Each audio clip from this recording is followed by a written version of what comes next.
Hi there, it's Llarold, and today I'm going to be talking about tanking in Wrath of the Lich King Classic? I didn't really expect to be doing this, but Blizzard's been running a full court press with their advertising for Wrath of the Lich King Classic's release, and I have to admit it's working.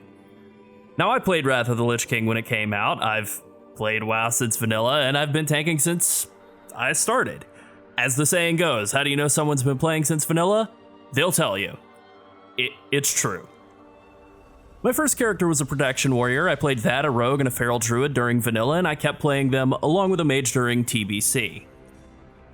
Now, at the time I'm recording this, it's technically still just the Wrath pre-patch, so I'm really just playing Burning Crusade content, but with Wrath talents and redesigns and so on, and even so, it's a ton of fun.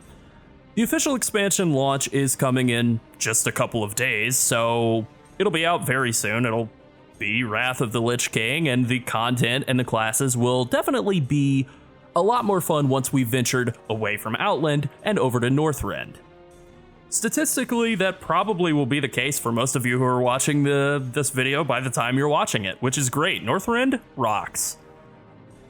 I didn't play that much of TBC Classic because most of my guildies on retail don't play Classic, and the ones who do are already scattered across the world of Classic Warcraft, playing with a bunch of different set groups, so I'm kind of just a casual solo guy without an organized group. When Blizzard announced they weren't going to add the random dungeon finder tool to Wrath of the Lich King Classic, I figured that would make finding groups to play with pretty difficult and not very fun, but I have to say, in the handful of days I've been playing, that hasn't really been the case. I've been leveling my druid the last couple of days, both by tanking dungeons and just doing quests in Outland, and I've been having a lot of fun doing it. I am mostly bear spec'd, and I did technically DPS one Blood Furnace, but I think I literally did less damage as Cat than I did in the next couple of runs I did as Bear. And that kind of leads me into my first point here. Why tank? Why ever play a tank? Especially in Classic WoW. The easiest answer is that it makes finding groups easier. In retail WoW, a tank is expected to be the leader of their groups in Mythic Plus dungeons, the quarterback. You're the group's unofficial captain. You need to know all the routes, and you need to be prepared to lead your group through the dungeon as quickly as possible. It's a lot of responsibility, and it's in a timed, semi-competitive environment that can be too much stress for a lot of players. Classic dungeons just don't have that issue. I mean, you only have so much time in each day, death is inevitable, and time marches inexorably forward. So you still want to go through the dungeons as quickly as you reasonably can, but that's a pretty big difference between steadily moving through a Classic dungeon 1 or 2 packs at a time and racing against the timer through a retail Mythic Plus dungeon with people saying go, go, go, go, go at you the whole time. When Wrath of the Lich King was coming out the first time, Blizzard realized that they had a serious problem with tanks. Most players didn't like tanking in vanilla and Burning Crusade. Even though I considered myself a tank, I kinda didn't love it. Generating threat was too difficult, and it was a really punishing role. I definitely had more fun in the handful of times when I switched to DPSing for a little while than I did in, I guess, the majority of the time I spent tanking, especially in Burning Crusade. You did terrible damage as a tank as well, so solo questing was really painful, and swapping your spec back and forth was a real hassle. To combat that, they did add dual spec as an option in Wrath of the Lich King, which was nice, and they also made generating threat a lot easier for tanks. They also increased tank damage by quite a bit as well. On top of that, they just mainstreamed several aspects of gearing for the classes. Druids and Paladins in particular had some real nice quality of life improvements added to them. And Blizzard got rid of crushing blows, which were basically like a secondary kind of critical strike that raid bosses could do with their auto attacks. Warriors and Pallies were able to push crushing blows off of bosses' hit tables with shield block and holy shield, but bear druids couldn't, and neither would any new non-shield wearing tanks that Blizzard added to the game. And on that note, Blizzard added Blood Decay, or DK, a brand new tanking class, and they made it extremely strong with high single target damage and threat, tons of self-healing, and lots of defensive cooldowns.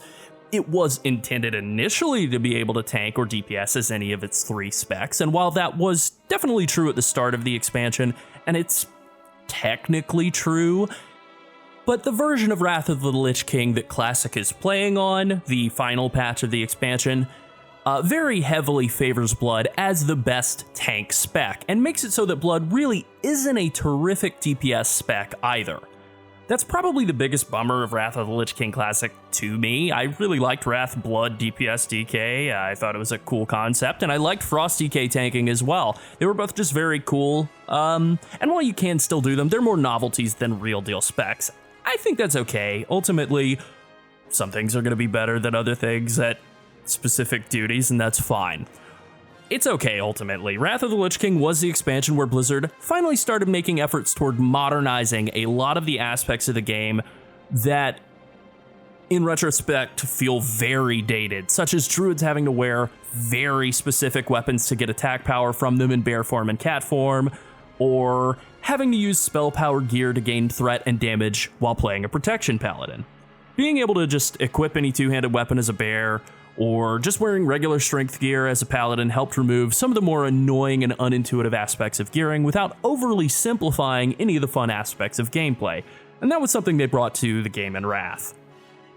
Wrath of the Lich King was a great leap forward for tanks, and while Vanilla and the Burning Crusade are definitely fun nostalgia trips for a lot of players, Wrath was the first time in WoW's history where being a tank started to feel fun and powerful, rather than like a stressful struggle to hold threat all of the time, while also doing atrocious damage. At least that was my experience with it. And to that end, soloing as a tank is also a lot less painful in Wrath than it was in Vanilla and TBC. While you will deal more damage as a DPS spec, you can do enough damage to reasonably clear mobs for quests as a tank, and because you're so tanky, you can handle pulling multiple enemies at once and just cleaving them all down together.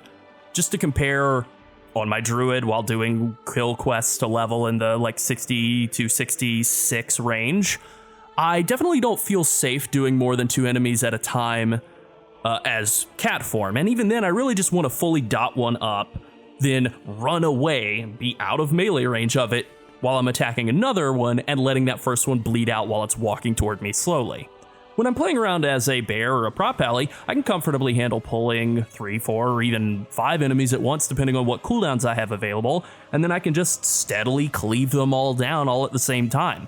Despite doing less single target damage than I would as a DPS spec, I think I clear packs of enemies down just as quickly as a tank, maybe even faster, and I definitely do it a lot safer when under-geared, which, let's face it, I haven't played this game, all that much to do a bunch of raiding and actually get all that geared up.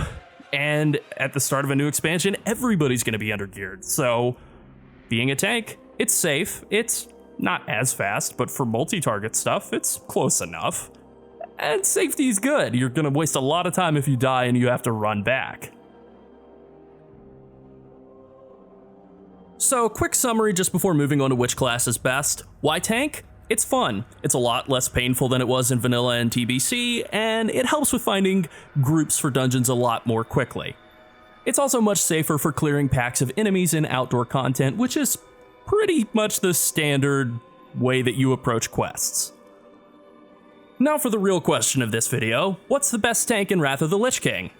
Paladin. Well, video over. Thanks for watching. Bye. Alright. I'll actually talk about it and why I think Pally is the class I would recommend, but I also want to cover what I like about the other tanks as well. I didn't really play Paladin all that much the first go around in retail, or real Wrath of the Lich King. I did level a Pally and a DK and I played them a bit. I understood that they were good, but I just didn't put a ton of hours into doing dungeons and especially raids on them like I had with Warrior and Druid. Paladin has a ton of positives going for it. First of all, they have really strong group buffs. Blessing of Sanctuary is a great buff that provides damage reduction, strength, and stamina. It also restores mana when the target blocks or dodges or parries. That's really only useful for prop pallies, but the other aspects of that buff are really nice for pretty much everyone. Everybody loves to have damage reduction. Everybody loves to have stamina. Even if you don't care about strength, that's still nice. Blessing of Kings, this is just a baseline Paladin skill now, so being able to give people 10% more total stat budget is solid. Blessing of Wisdom is great for healers, giving them more mana regen. Probably Arcane Mages too. I don't know, I'm not a caster. There's also auras, which provide party and raid-wide defensive buffs to armor or fire, frost, and shadow resistance, depending on what your group needs for a given encounter. There's also Crusader aura. You know, it's obviously not useful for combat, but it's pretty sweet to have 20% more move speed whenever you're flying around just doing content out in the world. Maybe you're herbing or mining or something. Pally's got a pretty nice advantage there, 20% more move speed. Not bad. Blizzard also reworked the short-term blessings into a new class of skills called Hands, so that they no longer overwrite the longer-form buff blessing. So you can cast a Blessing of Protection, Sacrifice, Freedom, and Salvation. They're now all Hand of Protection, Sacrifice, so on. You can cast those on somebody who has your Blessing of Kings, and not then have to immediately re-Blessing of Kings them after Blessing of, or Hand of Freedom has fallen off. And they mostly work the same other than Hand of Salvation, which is now a short-term threat reduction cooldown. It can be glyphed and then used on yourself as a defensive cooldown instead, which is pretty nice. Seals have also been reworked from vanilla in the Burning Crusade, and instead of the seal, judge to unleash it, and then recast seal system, they're basically just 30-minute buffs that apply an effect to your auto attacks and to your judgment.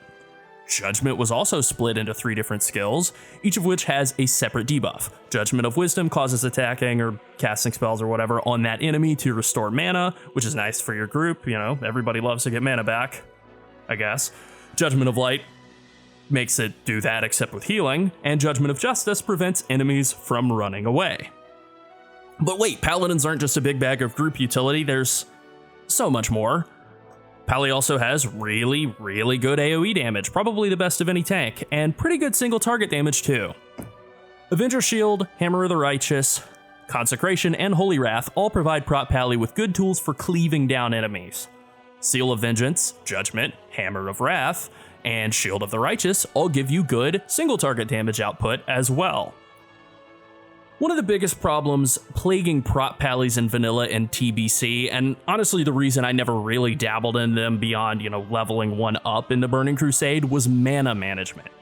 It's definitely still very annoying to me in the Wrath pre-patch. I did boost a pally, and it's very fun to go around and play until I have to stop and drink. But once you hit level 71, you're able to learn Divine Plea, and once you spec into Guarded by the Light, you can basically maintain 100% uptime on Divine Plea. That helps a lot with mana regen. Once you add in Spiritual Attunement, which restores your mana whenever other healers or other players heal you, the irritating mana problems plaguing Prot Pally largely become a thing of the past. I would move on to the downsides, but there's still more positive stuff to talk about with Prot Pally. You not only have all of this damage, all of this group utility, all of this quality of life, you also have really good defensive cooldowns. Ardent Defender is a passive 20% damage reduction whenever you're below 35% health. It also gives you a passive cheat death, resetting your health back to 30% instead of letting you die, and it's only on a 2-minute cooldown. Compare this to Ardent Defender in Retail WoW, which is a 2-minute active defensive cooldown with that cheat death effect, and all of the other passive cheat death trinkets and talents in Retail WoW, Shadowlands, and presumably Dragonflight have 8-minute cooldowns. Combat in Wrath moves quite a bit slower than it does in Shadowlands or Dragonflight, so a 2-minute cooldown on a passive cheat death in Wrath would be roughly equivalent to like a 30-second cooldown on a passive cheat death in Retail WoW. It's crazy how strong this talent is. Blizzard definitely did not realize how good this was when they made it 15 or 17 years ago or so, but hey, it's really good. Finally, Paladin has Divine Sacrifice, which is a major group defensive cooldown, and Sacred Shield, which is a very simple, but actually very strong reactive self-shield that you can maintain very easily while tanking. So just wrapping up on Paladin, it's good, it's great, it's the best, everyone agrees that it's the best, it's the jack of all trades and the master of most. There are some things that other tanks do better, such as blood decays and single target damage or single target threat, but that's really not a lot of weaknesses. The only real downside to Pally is that it basically has no mobility skills at all, and that it uses mana. The mana really isn't a major problem after you hit level 71, but it can be an issue when you're leveling up to that point, and it is annoying if you're playing solo and you aren't restoring mana by being healed by someone else. Like I said, I've been going around and doing quests on my Paladin at level 70 just to make a little gold, and I guess just to have fun playing World of Warcraft and doing quests. I literally had 0 gold when I started doing all this, and I have to admit that it is pretty annoying to have to drink every couple of pulls.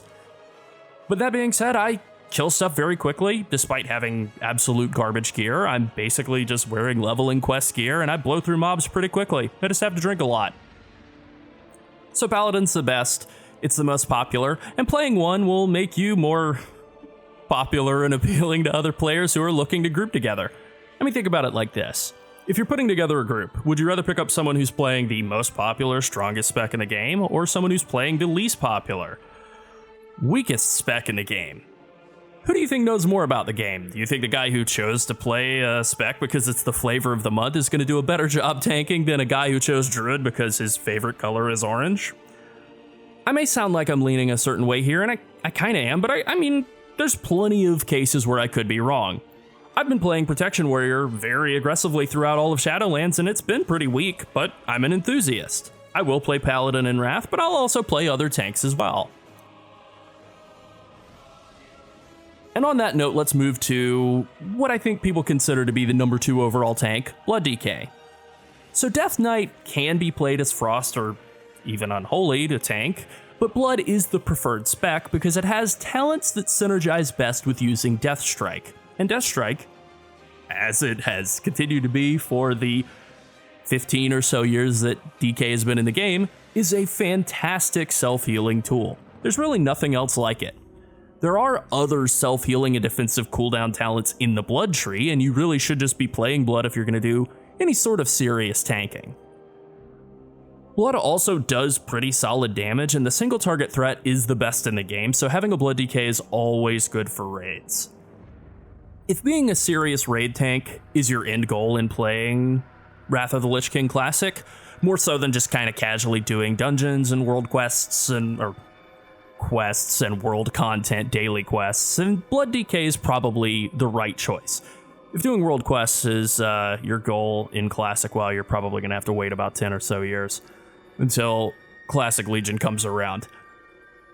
Paladin can do anything, but so can Blood. I think the biggest difference between Paladin and Blood in terms of the end result is that Paladin has great AoE threat all the time, whereas Blood is reliant on having Death and Decay up to deal decent AoE threat. D&D is a 30-second cooldown by default, unless you're spec'd partially into the Unholy tree, which isn't the standard raid setup. So if you're set up as a normal raid tanking spec, your AoE threat is going to be a little inconsistent. You kind of have to have a different spec for doing dungeons as optimally as you can, or you can just deal with the fact that it's not ideal for dungeons. It's not like they're Mythic Plus, they're certainly not as challenging as they are in retail WoW. Paladin and Druid, and Warrior for that matter, don't really have any inconsistencies with their AoE threat generation. Blood DK also has a bit of a ramp up. You have to apply both diseases, then spread them around with Pestilence, and then finally use Blood Boil in order to really get your AoE damage rolling. That's like 4 GCDs to start really dealing AoE threat. Pally can throw in an Avenger Shield, walk in, hit Hammer of the Righteous, boom. 2 GCDs, the whole pack is locked up, they're in jail. Bear Druid, you run in, you start swiping and mauling, you've got threat, you're good to go. Now, I kind of led with some of the bad parts of Blood DK, but the class has a lot of upside that no other tanks have. And I think that that's way more important to emphasize, so let me do that right now. If your health suddenly drops low on any other tank, you can health pot, or you can get a heal. You can also use Last Stand or Survival Instincts. But yeah, if those big, long cooldowns aren't up, you're basically at the mercy of your healers to get your health back up. On a DK, you can just hit Death Strike, or you can hit Death Pact, or you can hit Rune Tap, or you can hit Vampiric Blood. No other tank has this kind of on-demand self-healing back in Wrath of the Lich King. This isn't Shadowlands. Pallies can't just heal back to full with Word of Glory. It doesn't exist for, I don't remember, at least one more expansion, maybe like 2 or 3. Alright, back to Blood DK. Vampiric Blood can protect you through dangerous drops and health as well. It's basically a Protection Warrior's Last Stand, except it also increases your healing taken by 35%, and it's only on a 1 minute cooldown. You also have Icebound Fortitude as your major defensive cooldown, and unlike Shield Wall, it makes you immune to stuns while it's active, and it's only on a 2 minute cooldown. Again, really nice utility for Blood DK. Blood DK also has Anti-Magic Shell for mitigating spell damage and preventing debuffs from being applied to you. It has Death Grip for moving casters and range mobs into groups, and Strangulate for blanket silencing casters, which is a really nice bit of underappreciated utility. I love being able to shut down casters. They're so annoying. Especially with the number of interrupts being so limited in Wrath compared to Shadowlands and Dragonflight. Again, much like Paladin, Blood DK's biggest weakness is mobility. I think if you're really going to try and search around for other issues with the class, at least the ones that I haven't mentioned yet, there's really just not that much to say. It's very good. It does move slowly and it has some downtime in the rotation compared to like Druid or Warrior, but it's not really a problem. Blood DK plays very, very well in raids, and it's decent in dungeons. It has some slow ramp up into its AoE that can be a little annoying. That's probably the biggest issue. But the AoE is decent if you're willing to overcome that bit of weird unwieldiness. You know, every other spec, you hit 1 or 2, maybe 3 buttons, you're AoEing. Boom. DK, 4 to 5 seconds to get going, but then once you have, it's pretty solid. And again, it's really, really good in raids. Great to have in raids, a little weaker in dungeons, but pretty good everywhere if you're able to overcome the complexity and the ramp up. And honestly, the complexity, depending on your perspective, may be a selling point. Now let's move on to Druid, which probably is my favorite tank in Wrath and kind of the exact opposite of DK in a lot of ways. It's a mirror to DK in a lot of ways as well. It is the class I played most back when Wrath was retail WoW, so maybe that's why I like it the most right now. It's sort of familiar. Maybe it's just because I spent most of last night tanking dungeons on it and I was just having a really good time, and maybe it's just because of how simple it is. In all-out AoE, you can basically just hit swipe and maul to hold threat, and that works fairly well. You have pretty decent single target threat generation on a 3-minute cooldown as well. It's not as good as Blood DK's single target threat, but it is good enough to hold threat off of most damage dealers the majority of the time when you're tanking bosses, and that's really all you need. The ironic thing about Bears is that unlike DK, which has a fairly complex opener and ramp up into AoE, and fairly complex in single target, you know, for Wrath of the Lich King, Bear Druids, you pretty much go into melee range, you hit Berserk, and then you hit Mangle over and over again for 15 seconds, and Maul if you have the rage for it. That's your single target opener, that's your 3-target opener. Hey, there you go. If you're in full AoE, you know, 4, 5, 8 targets, whatever, you just hit swipe and then maul if you have the rage for it. Again, very, very simple when compared to DK, Pally, and Warrior. And while it isn't as strong at the higher end of play as DK and Pally, the results are very good given the simple approach required to tank on a Druid. Bear Druid has been given a lot of cooldowns in the transition from the Burning Crusade to Wrath as well. Berserk is a good offensive cooldown that lets you spam Mangle as a 3-target cleave with no cooldown. It's really good for juicing your DPS during that brief window. You can finally use Barkskin while you're in bear or cat form, which is pretty nice as a minor defensive cooldown, and Survival Instincts is a new defensive cooldown that basically functions like a warrior's last stand. It doesn't reduce your damage taken, unlike the current retail version of Survival Instincts, where it functions like a warrior's shield wall, just so there's no confusion. Its last stand in Wrath, it doesn't become a shield wall until Cataclysm. Bear Druid doesn't really have any unique powers, which is probably the biggest problem with it from a rating perspective. Stampeding Roar, for example, also didn't get added until Cataclysm. Bear Druid's very simple, which I really appreciate. It can tank raids, it can tank dungeons, it can solo pretty effectively. All of that's great, but it doesn't really provide any kind of special group utility for raids, like a Pally or like a Blood DK with Grips. Mark of the Wild is good, but a Resto or DPS Druid can bring that too. Leader of the Pack is a great crit buff for your party or raid, but Fury Warriors or Cat Druids can bring that too. If you're just doing casual dungeons, the lack of unique utility for bears is not a problem. You can innervate the healer in between pulls. I was doing that all night last night and it made things move a lot faster. Your group buffs will be really useful for the majority of party comps as well. Bear Druid's a great class for just casual dungeon running and soloing. Pretty great, pretty fun. Depending on your talent setup, you kind of get a blend of an assassination rogue and a protection warrior at the same time. You won't get nearly as much damage as you do on a rogue, that's sort of a given. But you do get some of the playstyle, you get some good single target bleed damage, a powerful DPS buff with Savage Roar, pretty good mobility, and best of all, flight form. That's all pretty nice.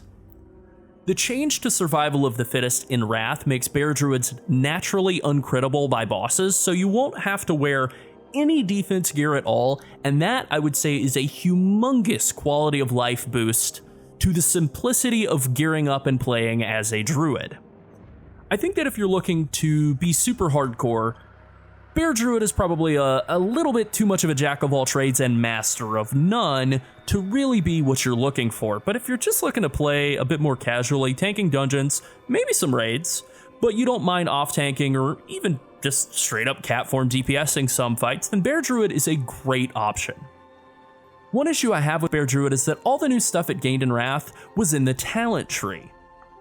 While the new cooldowns are all really good, and it is pretty nice to have them all to play with during the pre-patch, like, I would love to have Divine Plea to play with on my Pally right now during the pre-patch. It would certainly make the experience a lot more fun.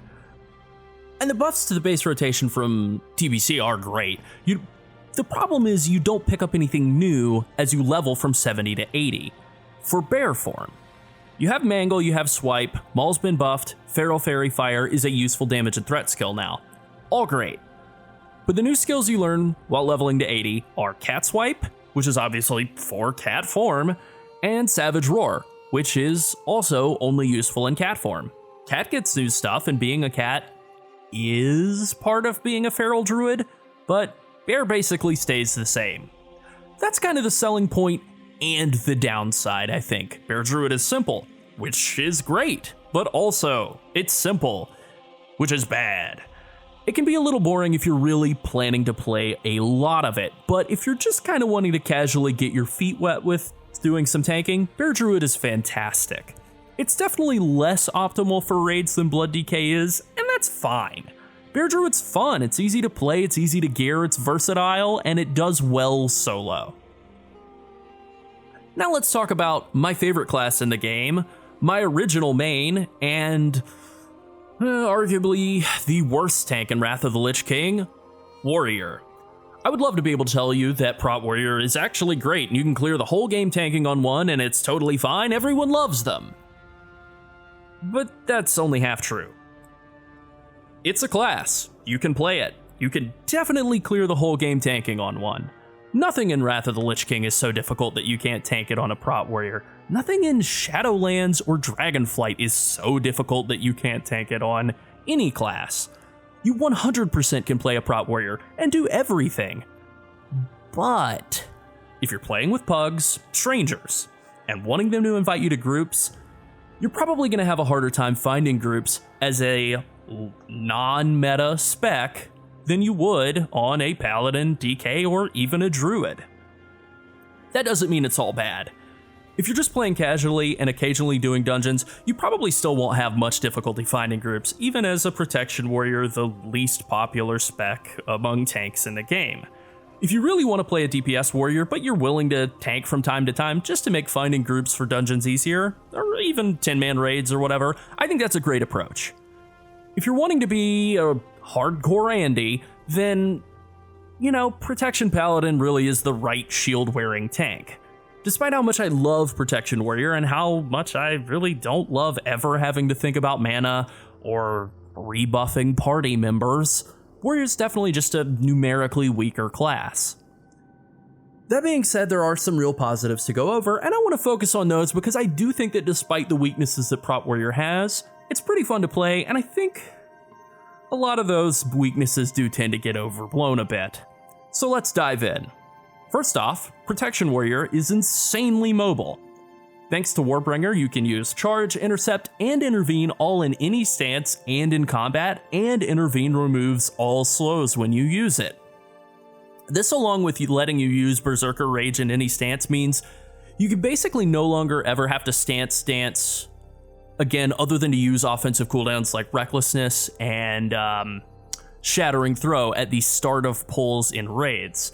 You can basically just camp in defensive stance permanently once you've started the pull with all those cooldowns up, and that's pretty nice. Also on that note, defensive stance has had its damage penalty reduced to only 3%, so you're really not losing much damage by playing optimally anymore either.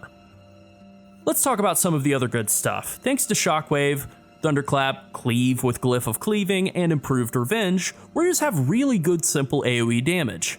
Holding threatened dungeons on a Protection Warrior is very easy. There really isn't any ramp up to it like there is with Blood DK, but it is a bit more complex and deeper than just spam and swipe on a Bear Druid. Shield Block has also been redesigned into a 1-minute cooldown that gets reduced to 40 seconds with Shield Mastery. It causes you to block all attacks for the next 10 seconds and doubles your block value during that time, which synergizes really nicely with Shield Slam and with any trinkets that increase your block value or any gear that increases your block value, which is awesome. Shield Slam deals damage based on your block value, so this basically makes Shield Block both an offensive and a defensive cooldown, and you're extremely tanky during that 25% of time while it's active. The problem with the class really is that other 75% of the time, you're not in horrible danger the whole time that you don't have Shield Block active, but you are definitely more reliant on your healer to keep you going when you don't have Shield Block active than a Blood DK or a Prot Pally is. You're basically in the same boat as a Bear Druid, except a Bear Druid has way higher base health, so it's a better tank at surviving big hits and getting healed back up than a Warrior is. There's still plenty of positives though. Warriors have good threat tools. Warriors have great group buffs and debuffs. You have Demo Shout, you have Thunderclap, you have Sunder Armor, you have Battle or Commanding Shout, you have Shattering Throw as a big 20% armor reduction to a boss at the start of pulls. You have Recklessness as a guaranteed crit for your first 3 attacks at the start of pulls. So you're definitely a huge benefit to any group as a Protection Warrior, and you have really good opening threat as well. You also have Gag Order, which causes your Shield Bash or Heroic Throw to silence enemies, so you have a really good mix of offensive and defensive utility for dungeons and group play. Wrath of the Lich King added Sword and Board to the Protection Warrior toolkit, which gives your Devastate and Revenge a 30% chance to reset the cooldown of Shield Slam and make it cost 0 rage.